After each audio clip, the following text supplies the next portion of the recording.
Alright, y'all. Welcome back to the Conscious Widow channel. Alright, so there's a couple things going on. You know, I'm still new to this YouTube thing. Like my boy Kwame, he said he started off with an iPhone 8. I started out with 2.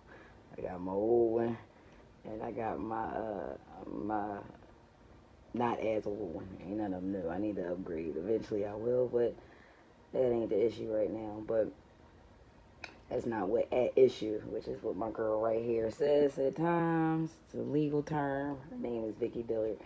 She is everything. I'm just going to break up the monotony with the men just briefly because she talked just like them. And my point is to let y'all see a woman talking that black masculinity. Now, what I see that I'm going to have to do is make shorter videos because this upload thing takes a little bit of time, so I'm gonna do a little shorter videos just so I can, you know, make sure I get the content up that I want up with the points up that I want at the time I want them up. So that being said, I'm gonna introduce to some, welcome to others. My sister Vicki Dillard. She's so crazy. I love her. We do not have allies that's willing to put in the work. They love to try to say racism don't exist. They love to say, well, we just all Americans. Why doesn't color matter? Well, baby, we don't see y'all. We don't see you all showing up when we need you. That's the reason why we can't claim we quote unquote Americans. That's the reason why that little pathetic motto, that racist motto, that all lives matter, that is a racist motto. We can't go with that. The reason we can't go with that theoretical chit-chat that you're using to cover for your multitude of racist sins, we can't go with that statement because it doesn't shake out in the numbers. When we're talking about health disparities, the facts don't lie. The health disparities negatively lean toward our people. When we're looking at economic disparities, they lean negatively toward our people. Familially, negatively toward our people. In government, in law enforcement, judicially, in every area of people activity, education, military, labor. In every area, we're at the bottom of the rung. So we can't listen to this mess. We all Americans, we all in this together, and race doesn't matter. The problem is the facts show different. And we're not getting ready to waste our energy arguing with white people to prove to them why their racism has a damning effect on our lives. See, you will be out of your mind to sit there to prove to your open enemy that they're racist and they're a problem. They do that as a trick to waste time. See, this is the reason why Roland, the unidentified Roland object who was born by a river somewhere, whose name Roland derives from the word rotund, round, somebody talked black to me, and roll. The reason why he feels good amongst white people, he feels like he's fulfilling purpose and destiny. He's like that inflated balloon that's sitting over on the table somewhere. And as soon as he gets in the presence of white folks, he's filled to capacity and he starts to rise. He does that, family, because they enjoy explaining stuff to people. See, Joy Reid, she gets excited. Whatever that black chick's name is, who's on the weekend, one day on the weekend, and Cape Hart, the little juicy Cape Hart who's married to a white man, the black man who's married to a white man, Jonathan Cape Hart, he come on Sundays, and the black chick name, who I always forget, she comes on Saturdays. See, they get excited because they get a chance to talk and explain stuff to white people. The reason they are also upset with us, we in the real the new black media, those of us who are part of the black grassroots, you and I, the BGR, the reason they get upset with us also, family, in addition to several other things, is that we're not impressed by the nothingness of it all. See, the stuff that impresses them, like being on white networks, that used to matter to more black people. Because we believe in the ownership of our own voice, controlling our own narrative. Somebody talk black to me, that offends them because they like the, wasn't the guy's name in the movie Django? Wasn't that guy named Steven too?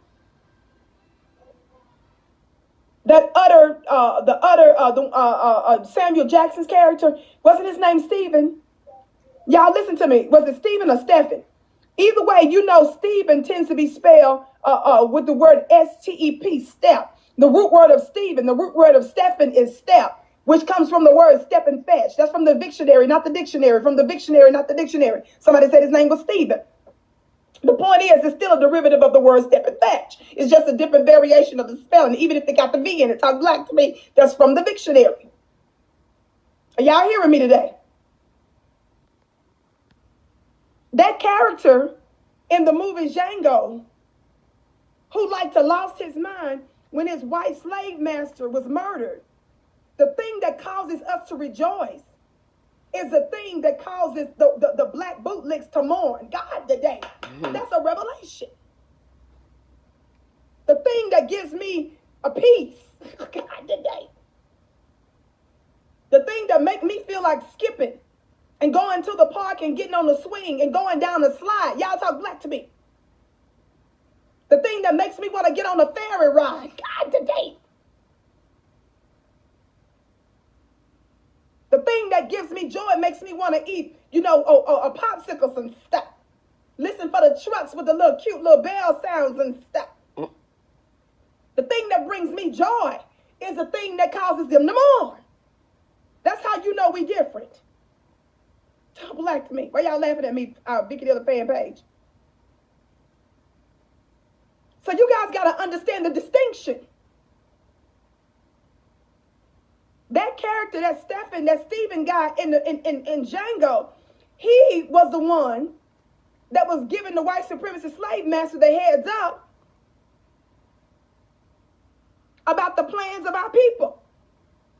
Talk black to me, family. See, this is the reason why they are more dangerous than the white supremacists. That is the brilliance of the white supremacists, is to use one of our own to do their bidding.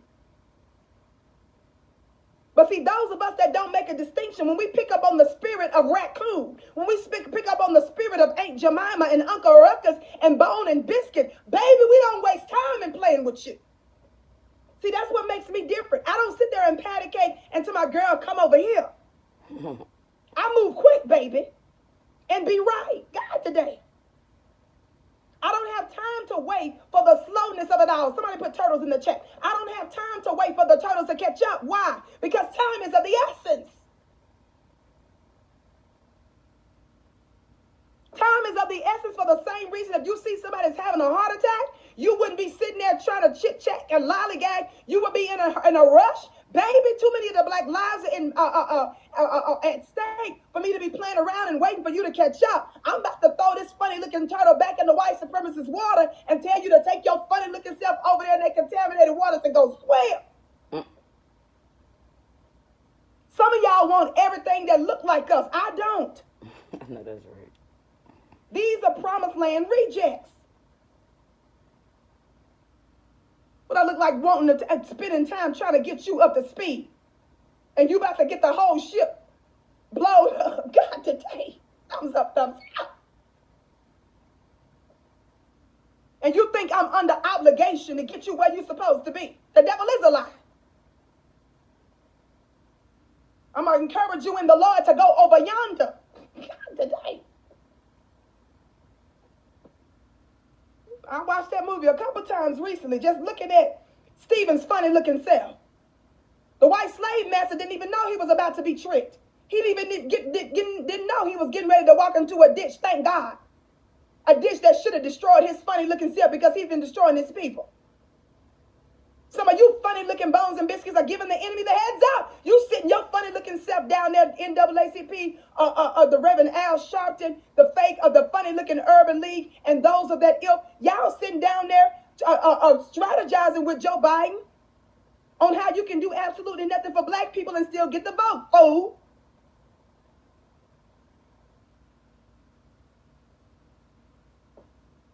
This is Django. And by the way, the greatest love story ever told is Django. God, today, modern history. I just said that the other day. That's a new revelation I had. That's the greatest black love story in the movie, in my opinion, now it's Django. The greatest superhero movie? Somebody say Django. The greatest love story, the greatest superhero story. What's some other kind of movie categories? Shoot. Encourage yourself in the Lord. What we got it going on? There's nothing more attractive and sexy than a Django around this piece. Funny looking self. That's what I'm talking about. Had that powerful resolve. And notice, brothers, he didn't have to convince the woman to so-called be submissive. Fool. He was showing traits of masculinity. He didn't need to be told what to do. She didn't have to wonder whether or not he was going to go over the river and through the woods to make sure she was going to be all right. Talk black to me.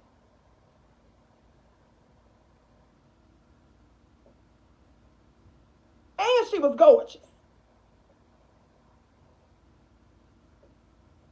She was giggling and stuff. He made her faint. She dropped a whole glass of water. Not because she saw some superstar, some president. Baby, she saw her man and fell out. God to take. God.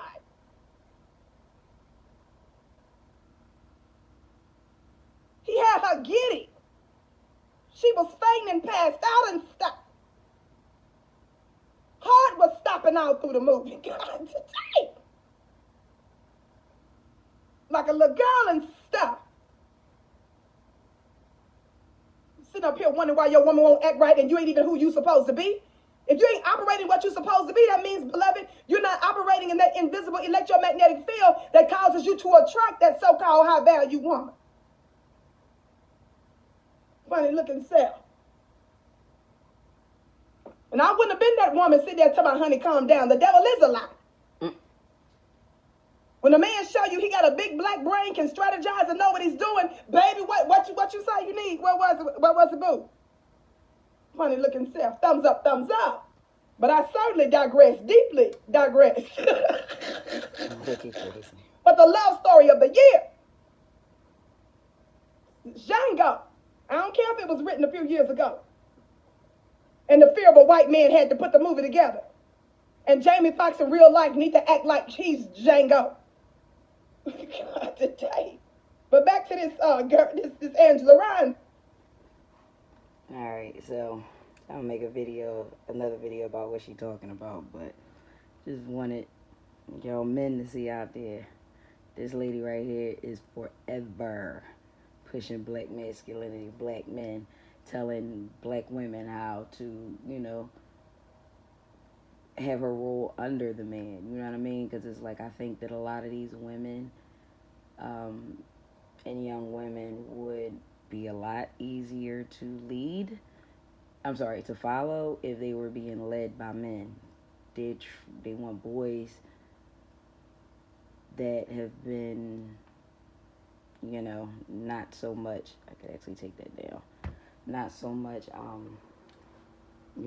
raised by men or taught to be a man, beta males, if you will, young boys, silly niggas, that type of stuff, that type of male. They can't lead a woman. They can't lead a girl. They can't lead themselves.